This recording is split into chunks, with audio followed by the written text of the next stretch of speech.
Reorganisation of state की। अब थोड़ी सी हम ये चर्चा कर ले कि अभी तक की जो देखिए, जब आजाद हुआ देश तो भारत, जो आज का भारत है, वो कैसे बना, राज्य किस प्रकार से बनकर के तैयार हुए। क्या क्या आजादी के तुरंत बाद में हमें ये इस प्रकार से मध्य प्रदेश, छत्तीसगढ़, राजस्थान, है ना, ये महाराष्ट्र, गुजरात, यूपी, बिहार, है ना, ये सब ऐसे किसी तरह से देखने को मिल गए थे, या फिर बाद में इन राज्यों को अलग किया गया, उनका विकास किया गया, क्या हुआ था? तो सुनिए ध्यान से। After independence in 1947 India inherited over 500, मतलब over 500 princely state and British provinces to bring them under one system, a territory arrangement was made.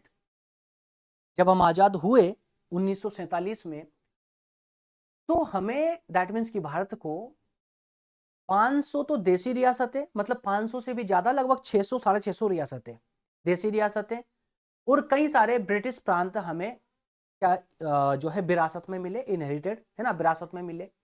To bring them under one system, तो अब इतनी 600 से ज्यादा देसी रियासतों को एक झंडे के नीचे लाना, और साथ में जो ब्रिटिश प्रांत है उन सबको भी, दैट मीन्स कि पूरे भारत को, अखंड भारत को एक छत्र के नीचे लाना, एक झंडे के नीचे लाना, इतना आसान काम नहीं था। लेकिन फिर भी हमारी सरकार ने कुछ टेम्परेरी अरेंजमेंट किए, जैसे मैंने स्टार्टिंग में बताया था आपको कि section A B C D में कुछ डिवाइड किया था, है ना, उसके बाद में फिर कुछ चेंजेस किया गया।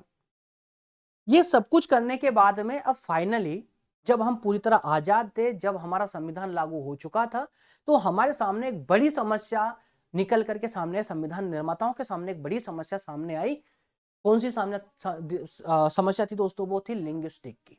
जी हाँ, भाषाई समस्या सबसे बड़ी समस्या के रूप में उभर कर सामने आई। कहा गया है कि but linguistic and administrative challenges soon emerge, leading to the demand for state based on language. Bharat के सामने, संविधान निर्माताओं के सामने, या जो राज्यों का अब एकीकरण करना चाहते थे, राज्यों को बनाना चाहते थे, उनके सामने लिंग्विस्टिक, भाषाई और प्रशासनवादी कुछ चुनौतियां थी जो सामने आने लगी थी। और अब जनता जो है भाषा के आधार पर राज्यों की डिमांड कर रही थी। जैसे एक कन्नड़ भाषा बोलने वाली कुछ जनता है, तो वो अपने लिए एक अलग राज्य की मांग कर रही थी। हिंदी भाषा बोलने वाले अलग राज्य की मांग कर रहे थे।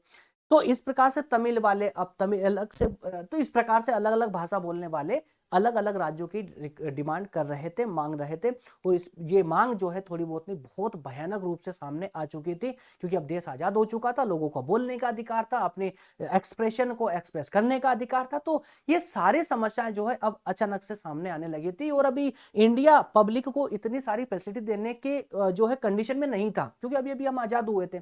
तो इस हालत में सरकार ने मजबूर होकर के एक कमीशन लेकर के आया, जिसको कहा गया धर कमीशन। एम के धर महोदय को इसका अध्यक्ष बनाया गया था। और धर महोदय को कहा गया कि साहब एक काम कीजिए, आप थोड़ा सा ना रिसर्च करें इंडिया पर, और आप ये देखें कि जिस तरह जनता जो है भाषा के आधार पर राज्यों की मांग कर रही है, क्या वो सही है या नहीं है, इसकी रिपोर्ट बना करके आप हमें दें।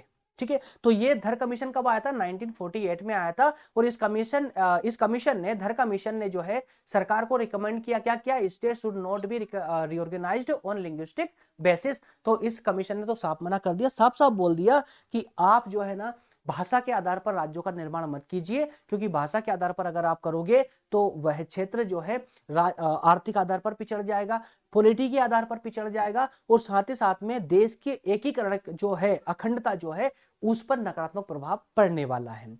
लेकिन ये जो अब जो इस कमीशन ने, धर कमीशन ने जो अपनी रिपोर्ट पेश की, तो इस रिपोर्ट से जो आम जनता थी वो खुश नहीं हुई। आम जनता की रिक्वायरमेंट या डिमांड जो थी वो एज इट इज कंटिन्यू रही, बढ़ती रही।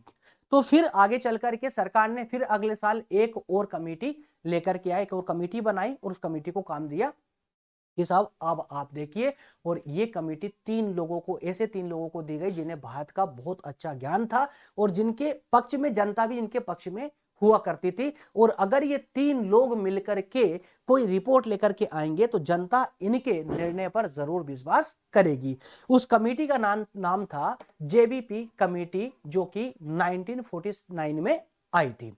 अच्छा, जेबीपी ये नाम क्यों रखा गया? क्योंकि जैसे धर महोदय के नाम पर धर कमीशन नाम रखा गया था, जेबीपी रखा गया जवाहरलाल नेहरू, ठीक है, जवाहरलाल नेहरू, वल्लभ भाई पटेल, और साथ में P stand for Pattabhi Sitaramayya. ये 3 लोग थे, इन तीनों के द्वारा जो है कमेटी का निर्माण किया गया और इन्होंने अपनी रिपोर्ट तैयार की। और इसमें भी जो है जो लिंग्विस्टिक स्टेट थे, भाषाई आधार पर जो स्टेट का निर्माण था, उसको इन्होंने भी नकार दिया।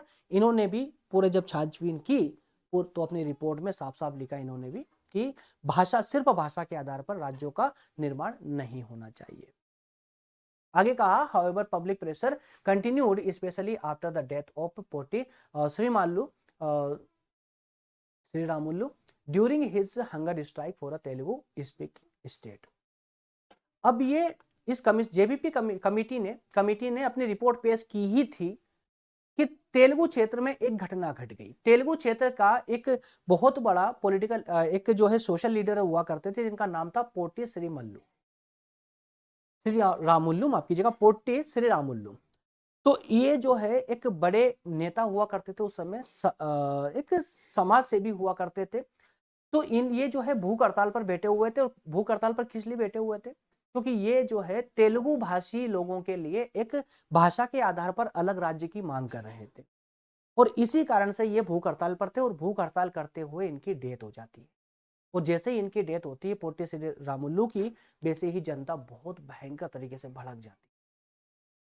अब ऐसी स्थिति में सरकार को झुकना ही पड़ता है और उन तेलुगु भाषी लोगों के लिए एक स्टेट फॉर्मेट करने का निर्णय लेती सरकार। तो फॉर्मेशन ऑफ आंध्र प्रदेश, तो ये पहला स्टेट था जो 1953 में इसका निर्माण हुआ, लेकिन भाषा के आधार पर हुआ। याद रखिएगा, द फर्स्ट लिंग्विस्टिक स्टेट, भाषाई आधार पर निर्माण होने वाला पहला स्टेट था Andhra. Was created by separation of Telugu speaking areas from the Madras state. कहां से? मद्रास में से तोड़ करके यहां पर आंध्रा को बनाया गया था। और यह पहला ऐसा राज्य था जो भाषा के आधार पर है ना, जिसका निर्माण हुआ था। इसके बाद में सरकार अब जो है, देखिए जनता के रिक्वायरमेंट, तो जनता की जो कंटिन्यू जो फोर्स था, जो डिमांड थी, वो तो बढ़ती जा रही थी, प्रेशर बढ़ता ही जा रहा था सरकार के ऊपर। तो सरकार भी कंटिन्यूअसली जो है कुछ ना कुछ कमीशन लेकर के आई, कमेटी बनाती रही। तो उसी के अंडर जो है यहाँ पर स्टेट रीऑर्गेनाइजेशन कमेटी 1953 में एक और कमीशन आता है, स्टेट रीऑर्गेनाइजेशन कमीशन, ठीक है। इसे बनाया गया था फैजल अली की अध्यक्षता में। 2 इसके सदस्य भी थे, के.एम. पनिक्कर और एच.एन. कुंजरू, ठीक है। ये दो मेंबरों के साथ में फजल अली की अध्यक्षता में कमीशन बनाया गया। The commission recommended reorganisation state mainly on linguistic lines but also considering culture, administrative and economic factors. अब यहाँ पर फजल अली की जो ये कमीशन था, इस कमीशन ने एक्सेप्ट किया कि अगर हम भाषा के आधार पर राज्यों का निर्माण करते हैं तो इतनी कोई बड़ी चुनौती नहीं है, इतनी कोई बड़ी प्रॉब्लम नहीं है, लेकिन भाषाई आधार के साथ साथ में हमको कल्चर भी देखना पड़ेगा वहां का, साथ में प्रशासनिक व्यवस्था को भी देखनी पड़ेगी और इकोनॉमिक मतलब आर्थिक स्थिति को भी देखनी पड़ेगी। इन सभी फैक्टरों को याद रख के, ध्यान में रखते हुए अगर हम भाषा के आधार पर भी राज्यों का निर्माण करते हैं तो कोई बड़ी प्रॉब्लम हमारे सामने नहीं आएगी।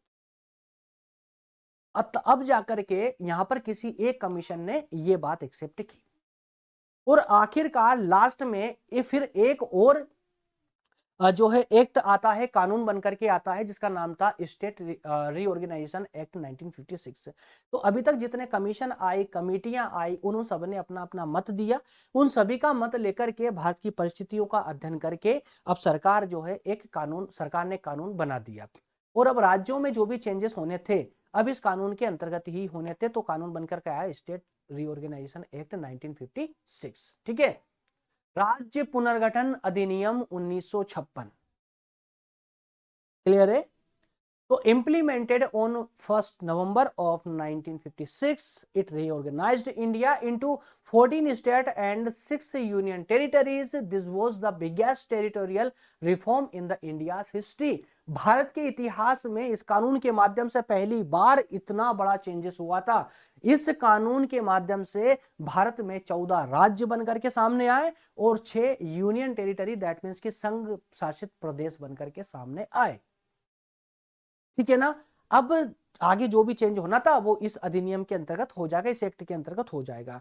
तो ये जो 5वें नंबर का जो हमने एक्ट पढ़ा है ना, ये एक्ट कमेटी कमीशन मत समझ लीजिएगा। वो कमेटी कमीशन सिर्फ कुछ अच्छे लोगों, विद्वान लोगों का मत लेने के लिए होता है। लेकिन फाइनली अब यहां पर एक कानून बनकर के आ चुका था। अब जो भी चेंजेस होने थे वो कानून के तहत होने थे। अब ऐसा नहीं है कि 1956 में एक्ट आया, उसके माध्यम जो 14 राज्य बन गए, 6 केंद्र शासित प्रदेश बन गए, बस अब कहानी यही खत्म हो गई थी, ऐसा नहीं है। कंटिन्यूअसली दर बाय दर समय जैसे जैसे बीतता गया, रिक्वायरमेंट जैसे जैसे बढ़ती गई, वैसे वैसे और भी चेंजेस होते गए। जैसे 1960 में एक चेंजेस हुआ। किस में चेंजेस हुआ? तो बॉम्बे में चेंज हुआ। 1960 तक एकमात्र महाराष्ट्र और गुजरात दोनों मिलकर के एक क्षेत्र हुआ करता था, एक टेरिटरी हुआ करती थी जिसे बॉम्बे कहा जाता था। लेकिन 1960 में बॉम्बे को तोड़ करके आधे को महाराष्ट्र बना दिया और आधे को गुजरात बना। आधा तो दैट मीन्स कि मैंने एक एग्जांपल के लिए ले रहा हूं, एग्जैक्टली आधा नहीं है। महाराष्ट्र और गुजरात दो नए राज्यों का निर्माण हुआ। ठीक है। फिर उसके 6 साल बाद दैट मीन्स कि 1966 में क्या हुआ? पंजाब को भी तोड़ा गया। पंजाब में से क्या बनाया गया दोस्तों? पंजाब को पंजाब भी रहने दिया, उसमें से थोड़ा सा एरिया लेकर हरियाणा बना दिया और थोड़ा सा और एरिया लेकर के चंडीगढ़ बना दिया। चंडीगढ़ जो है क्या है? वो यूनियन टेरिटरी है, दैट मीन्स संघ शासित प्रदेश है। ठीक है। अब इतने से भी काम नहीं हुआ, फिर और जो है जनता की मांगे बढ़ती गई, तो 1972 तक आ गए हम लोग। कहां तक आ गए? 1972 तक आ गए। 1972 में मेघालय, मणिपुर और त्रिपुरा, तीनों राज्य, Meghalaya, Manipur, Tripura become full flagged state. तो 3 नए राज्यों का निर्माण हुआ, मेघालय, मणिपुर और त्रिपुरा का। उसके बाद में 1987 में Goa become a separate state. कि पहले भारत में बस शामिल कर लिया गया था 1975 में, 1975 में बस गोवा को शामिल कर लिया था, लेकिन सेपरेट स्टेट कब बनाया गया? 87 में बना गोवा। फिर 2000 में creation of Chhattisgarh, Uttarakhand and Jharkhand. ठीक है, छत्तीसगढ़, उत्तराखंड और झारखंड। 2014 में तेलंगाना, है ना, आंध्र प्रदेश से अलग करके। उसके बाद में जम्मू एंड कश्मीर को तोड़ा गया, जम्मू एंड कश्मीर को तोड़ा गया। क्या क्या बनाया गया? जम्मू कश्मीर और लद्दाख बनाया गया यूनियन टेरिटरी के रूप में।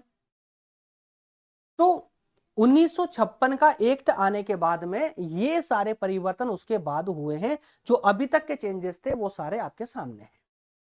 क्लियर है? तो उम्मीद करता हूं दोस्तों हमने आर्टिकल 1 से लेकर 4 आर्टिकल